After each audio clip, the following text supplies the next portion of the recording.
Mirëdita gjithëve, atëherë sikur se e bëri të ditur edhe ushtrusja detyrës së presidentes, apo përfundoi takimi me përfaqësuesit e partive parlamentare të cilët kanë deputet zgjedhur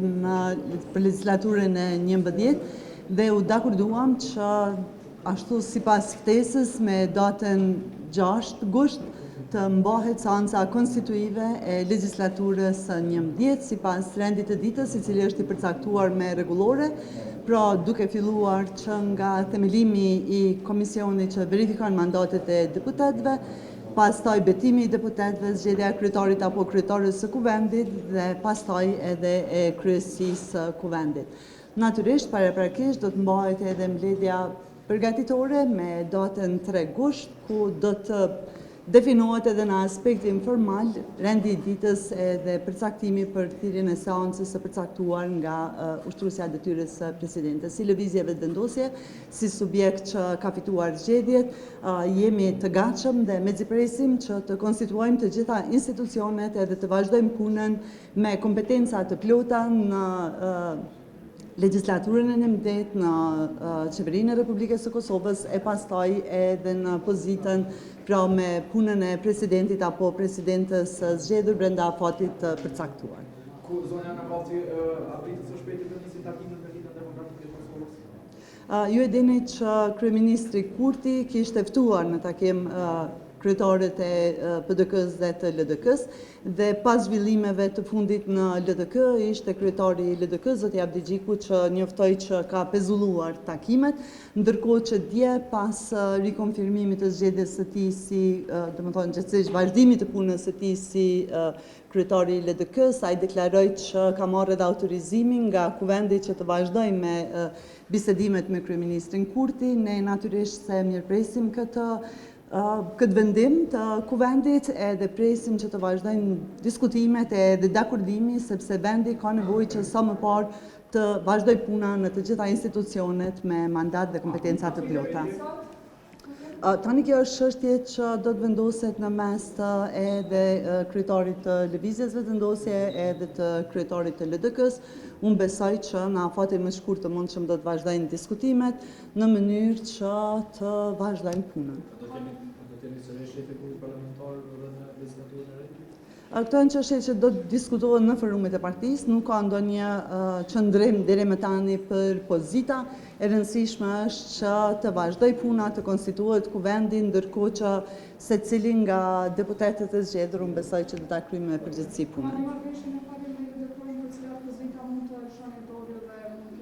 Nuk ka marrëveshje në parim, ka pas një takim të parë, i cili siç është bërë me dije edhe për publikun edhe nga ana e kryeministrit Kurti edhe nga ana e zotit Abdi Gjiku, ka qenë në një frymë konstruktive që ka qenë shpresdhënëse për diskutim tutje. Deri më tani nuk ka asnjë dakordim për pozita të caktuara, por unë besoj që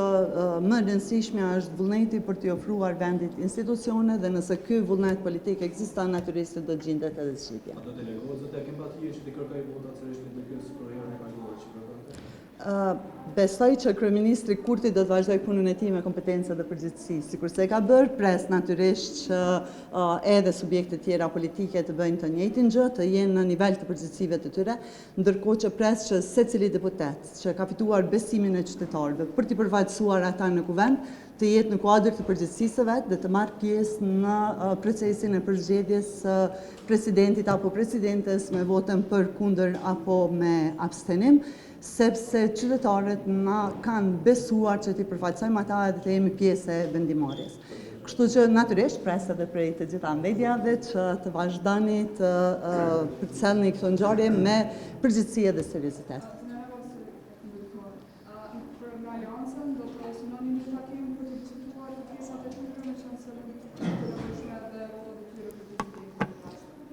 Ju e dini që kryeministri Kurti ka dërguar ftesë për takim edhe kryetarit të Aleancës, ndërkohë që në atë kohë ka pas një qëndrim nga Aleanca se nuk janë të gatshëm të takohen. Tashmë qenë se po afrohet dita e konstituimit të kuvendit, unë pres që të reflektojnë edhe natyrisht të marrin pjesë në takime, po përtej kësaj edhe të bëjmë pjesë e procesit të përzgjedhjes së presidentit apo presidentes. A është kandidate konsensuale për shefi i grupit parlamentar Vjosa Osmani për presidente?